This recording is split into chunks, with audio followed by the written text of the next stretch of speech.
This is our herbs and water. Put it on now to boil. So what we want to do here, we're going to cut these off. Snip them.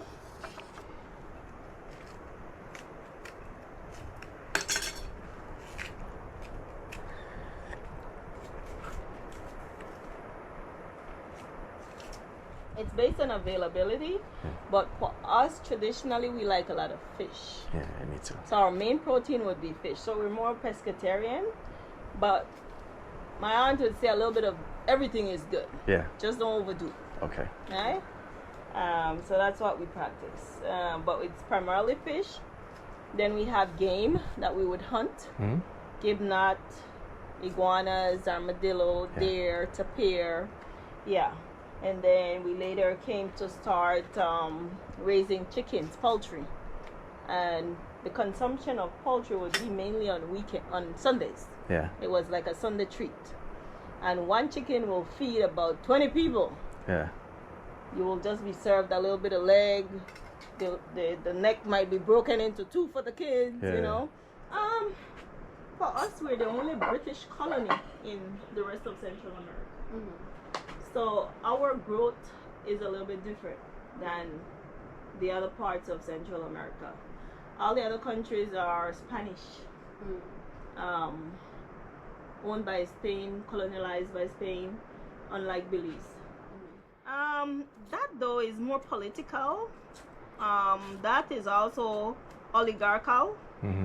It's not so much the common man on the street that is fighting that issue. It's the greedy oligarchs. We have relatives on both sides. Like us, Garifuna people, we have our aunts, our uncles, our grandpa right over there in Guatemala.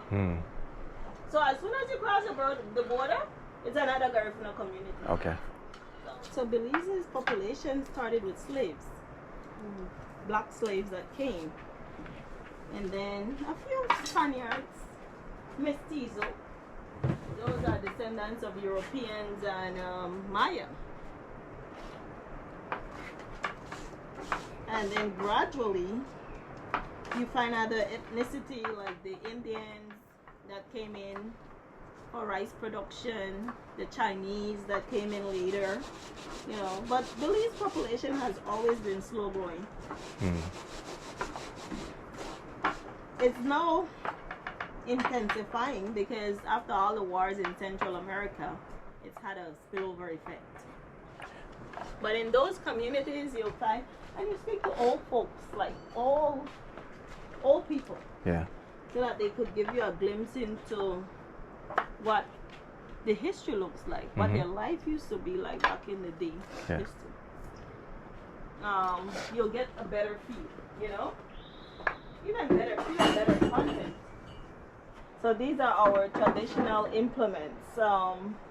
These here as well are our maracas. And again, it's part of the traditional implement. For our spiritual ceremonies, it's more the maracas and those drums at the top. Okay. But the purpose is pretty much the same. It's to uplift the souls. It's part of spirituality. Okay. And our spiritual practices. That's messages. So before we had phones and all these modern technology, the drums played a key role in communication. Okay. And based on the rhythm, it reflects or it tells you what the purpose of the calling is. Okay. You know? Yeah, so that's how the drums, it's African influence, African culture on a whole. It's similar. So this is our drums being played in the spiritual ceremony, which we call a dugu. So for us, these photos on the wall reflects what our spirituality looks like.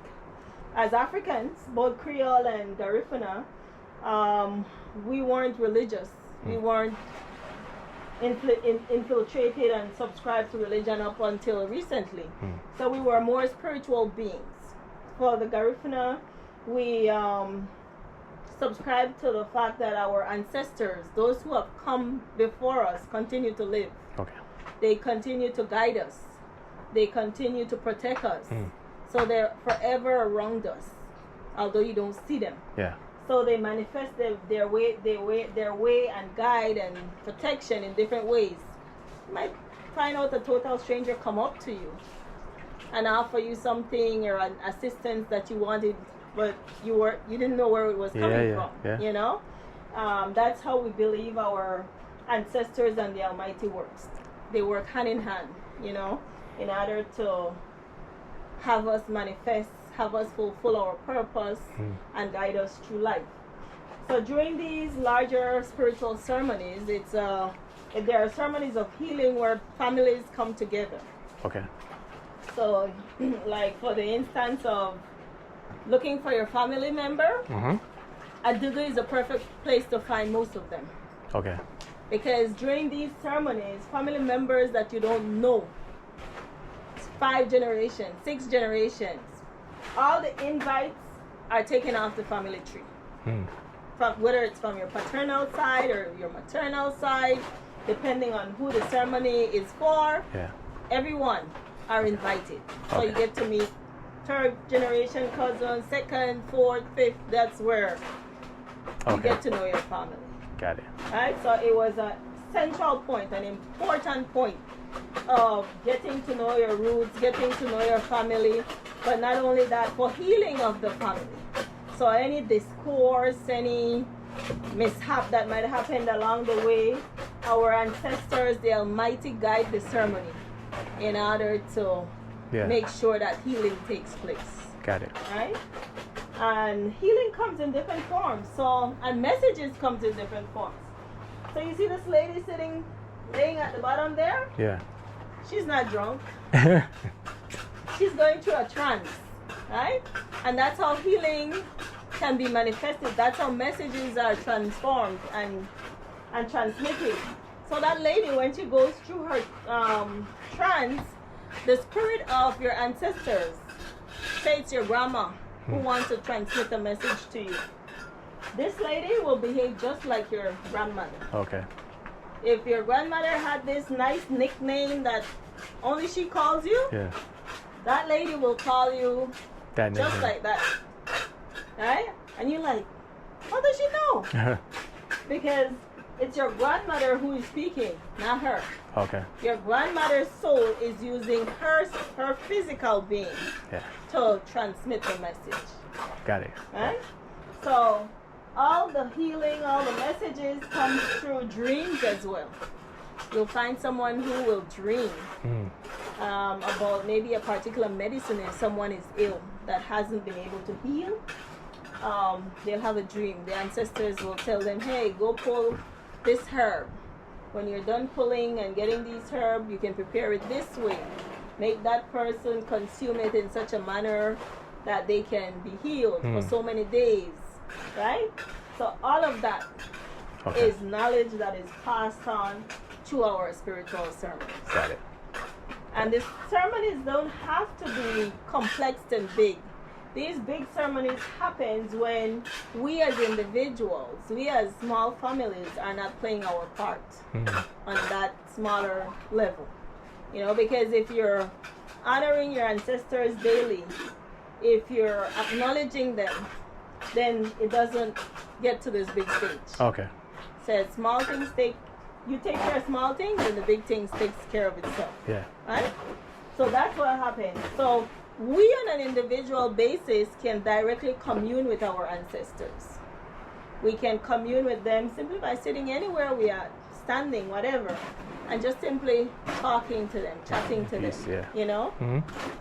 You can give them thanks. You can speak to them about your problems and assisting you with resolving them, you know. All of that can be discussed with the ancestors directly. And you can also prepare food for them. So we have food offering.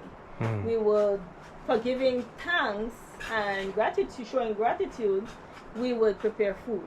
So if your grandmother liked rice and beans, then we're going to prepare some rice and beans, you know, some red Fanta, anything that she loved while she was alive, we're going to prepare it.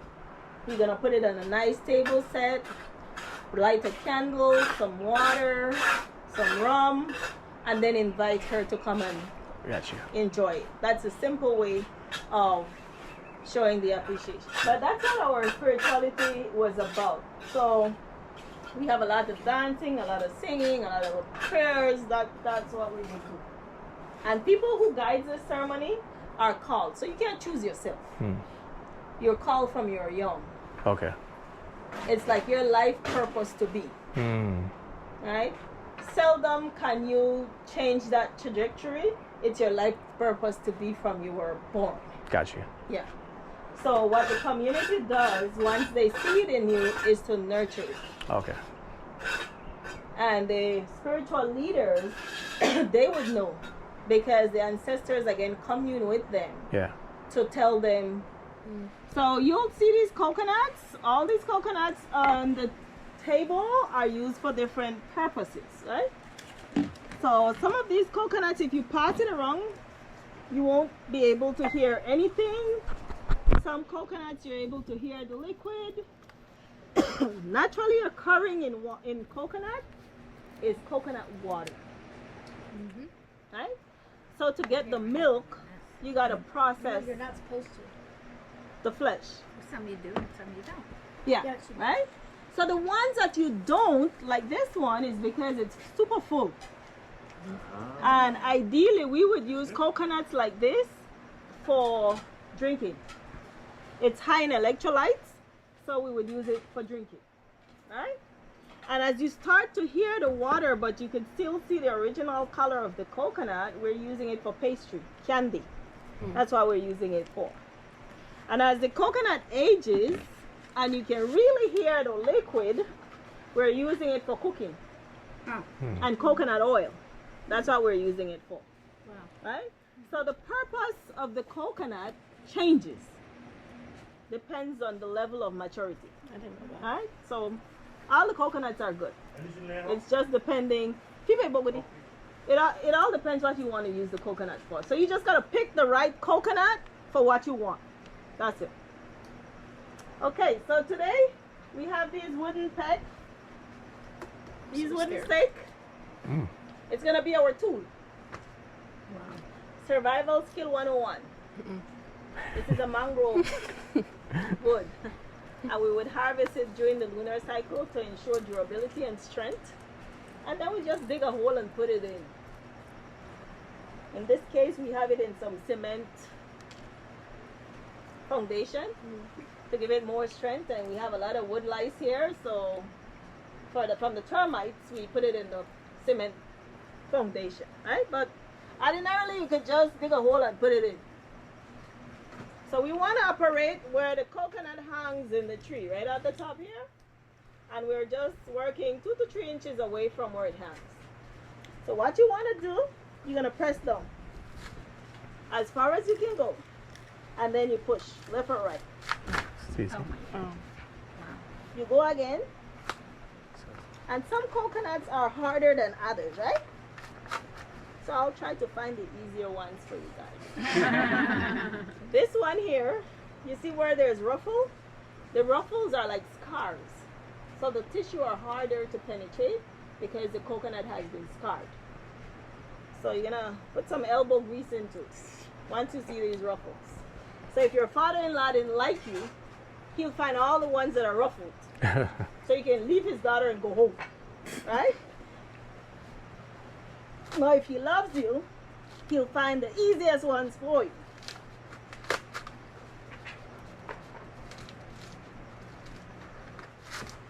Okay, here it is. The toughest one is out the way.